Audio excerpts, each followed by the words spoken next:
Hello everyone! Today we are going to talk about how to develop your reading skills. Let's get started. My name is Julia Demi. I'm a Cambridge Certified English Trainer. Today I would like to share with you some information that I have researched in order to prepare for this video. Off we go!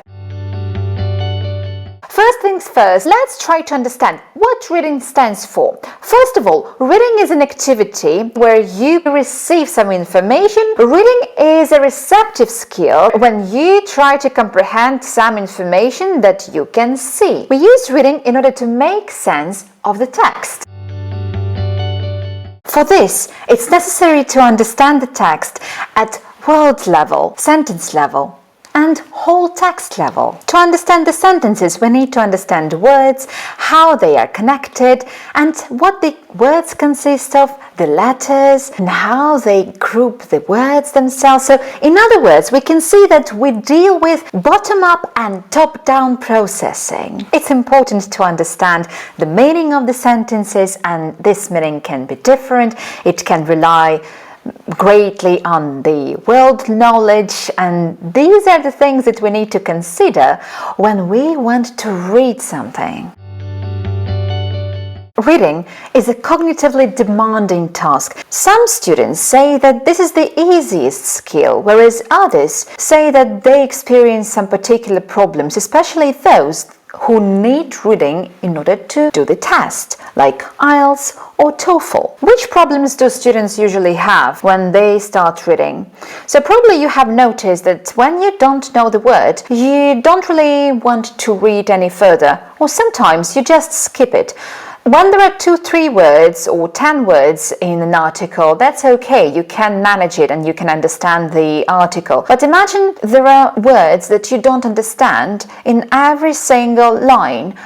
It definitely makes your reading experience a nightmare, and that might be one of the reasons why decoding can be a challenge. Today, we are going to talk about the reading sub-skills and how to develop them. Let's have a look at key sub-skills. Reading for detail, deducing meaning from context, note-taking, skimming, proofreading, editing, reading for gist, global understanding, inferring attitude, feeling, mood, predicting, scanning. Training and mastering these sub-skills definitely makes you a more effective reader. Quite often you need to use various sub-skills simultaneously, which may be also an obstacle if you are not an experienced reader. We need to comprehend the text linguistically and non-linguistically. What does it stand for? Linguistically, we try to understand what the sentence contains, what the text consists of, and how we can build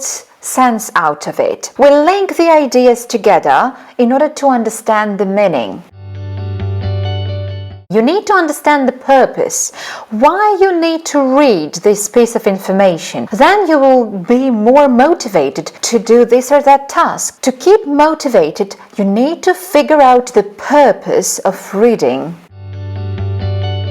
In order to understand the text, it's important to understand the genre, what the author wanted to say, the purpose of the author, organizational features of the text, main ideas and details, and what was the author's intended effect that he wanted us to experience. In other words, how does the text make you feel?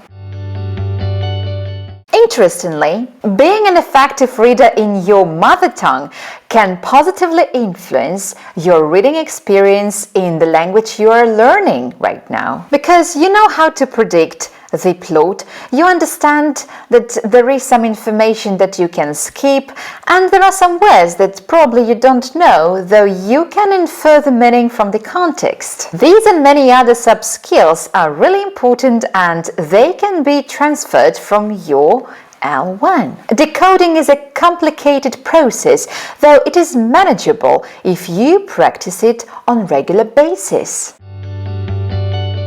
The reading process consists of 3 stages: the before reading, during reading, and after reading.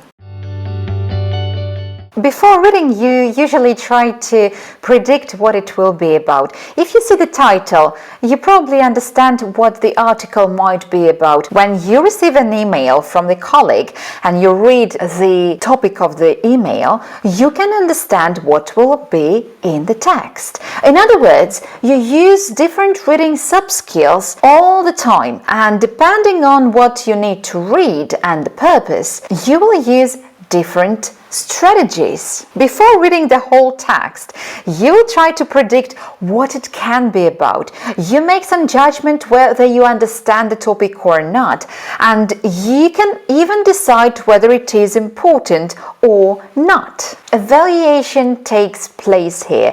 You can understand and predict, maybe you can make some assumptions whether the text might be easy or difficult for you, and then you approach reading.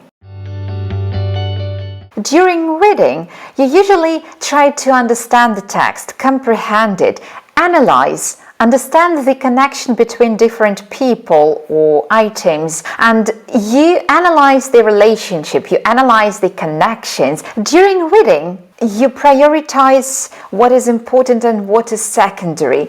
You perceive information in some particular way, and you try to understand the emotions of the writer and the gist. It helps you predict what might happen next, and if we deal with the series of articles, you can predict what the topic of the next article might be.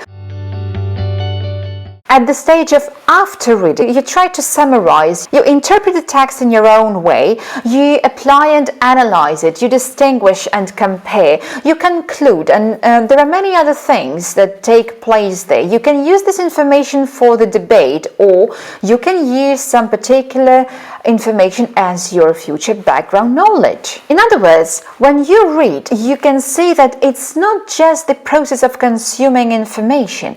This is the process that has some pre-stage, during stage, and post-stage. And these three stages are really important. You need to read not just for the sake of reading, but you read with some particular purpose, and subconsciously you use different strategies in your mother tongue, and the same strategies can be used in the foreign language. I hope that this video was helpful for you. If you have any questions, I would be really happy to answer them in the comments down below. If you liked this video, please, your thumbs up will definitely motivate me to film more videos like this. Hit the bell button. Thank you for your attention. See you in my new video. Bye!